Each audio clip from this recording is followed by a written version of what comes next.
200 kilograms of chitinous muscle and 4 predatory arms should have been an inescapable cage. Corg's mandibles clicked in a rhythmic display of dominance as he tightened his grip around the small human. His secondary limbs locked around her waist while his primary arms pinned her shoulders. The air in Combat Sector 9 hummed with electric tension, thick with the certainty of a foregone conclusion. Then the universe seemed to tilt. There was no explosive surge of strength, only a blur of movement so precise it felt like a glitch in reality. Commander Selene Thorne did not resist the grip. She invited it. With a sharp, controlled exhale, she pivoted on her lead heel. Her center of mass dropped as if gravity itself had shifted. In one seamless motion, Corg's massive body stopped being an anchor and became a projectile. The throw was executed with the cold, calculated geometry of a physicist. Perfect body drop. The impact was a thunderclap. The reinforced 5G-rated mat groaned as Corg's weight slammed into the deck with bone-shaking force. A shockwave rippled through the observation glass, vibrating in the chests of every arrogant cadet watching. Thorne stood over the gasping powerhouse, her breathing steady and controlled. She had not activated a single cybernetic augmentation. No power-assisted plating.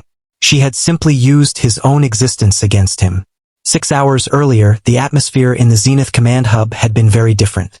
Instructor Zen stood before holographic projectors, his bioluminescent skin glowing a calm professional blue, as he presented the annual combat orientation footage, carefully curated data from the galaxy's most elite military powers. The cadets, multi-limb titans, high-gravity predators, hyper-reflexive Aven warriors, watched with bored detachment. Then the footage from Terra Prime appeared. On the shimmering screens, humans dressed in simple white robes moved through a sunlit park. Their motions were slow, rhythmic, almost gentle. They flowed like water, hands tracing soft arcs through the air as they practiced controlled grappling sequences. To warriors bred for high-velocity slaughter, it looked absurd. Corg was the first to erupt in laughter. His deep guttural roar filled the hall, quickly joined by the high-pitched chirps of the Zio elite. They saw a species from a peaceful garden world, one that danced in slow motion instead of forging weapons. They saw softness. They did not see over-engineering for violence.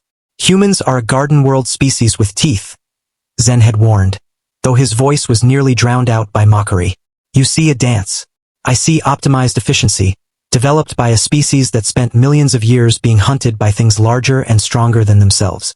The laughter only died when Commander Selene Thorne entered the hub. She looked physically unimpressive compared to the giants in the room. No armor, only a standard fleet tunic. She carried herself with relaxed, non-threatening confidence. Confidence the cadets mistook for weakness. When the live seminar moved to Combat Sector 9, the air thickened with predatory intent. Corg stepped forward immediately, eager to prove that human physics was a myth.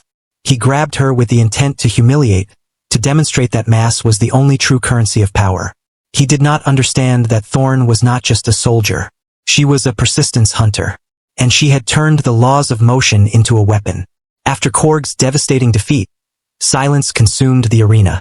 Then Brun stepped forward. Brun moved like a mountain. His dense, stone-like skin had evolved under 3 times Earth's gravity. He did not simply walk, he displaced the air itself. He considered Corg's defeat a fluke, a lucky leverage point against a clumsy giant. Brun was not clumsy. When the match began, he did not charge. He advanced with terrifying precision, arms extending to crush the human in a literal embrace of gravity.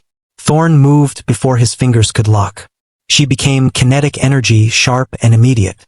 Instead of grappling, she struck. Her fingers hit like iron rods, targeting the narrow gaps in Brun's natural armor where major nerve clusters converged. Precision. Clinical accuracy. Brun froze, not because he lacked strength, but because his nervous system shut down. She bypassed his muscle and attacked the wiring. Brun collapsed onto the mat, massive limbs twitching as his brain struggled to regain control of a body rendered useless in seconds. The room grew cold. Mockery was gone. Fear replaced it. Zio, the undefeated Academy champion, did not wait. He leapt into the arena, multi-jointed legs moving with such speed he seemed to teleport. He was the pinnacle of alien evolution. Speed, reflex, and predatory instinct fused into lethal perfection. He launched into his signature spinning strike, a whirlwind designed to overwhelm any defense. It was beautiful, terrifying, perfect. Thorne did not retreat. She stepped directly into the rotation. She seized Zio's lead arm. Her body became the fulcrum. She committed fully to the ground throw, channeling every ounce of her momentum and his centrifugal force into a single violent downward arc. The physics were undeniable. The result was catastrophic. Zio did not merely hit the floor. He collided with it. The 5G-rated arena deck, engineered to withstand orbital drop pods, screamed under the impact. A spiderweb of jagged cracks exploded outward from the point of collision, racing across the floor like lightning. Emergency sirens wailed. Medical drones swarmed the pit. Dust and metallic haze filled the air. Thorne stood amidst the debris, breathing calm and steady. She looked at the stunned cadets, at Instructor Zen's wide, glowing eyes. "We didn't evolve to be the strongest," she said, her voice cutting through the mechanical hum. "We spent millions of years as prey. We survived because we had to be faster than the hunter's instinct and smarter than the predator's strength." She paused. "We are a garden world with teeth. We are optimized for survival, not for show." Zen looked down at the shattered reinforced floor.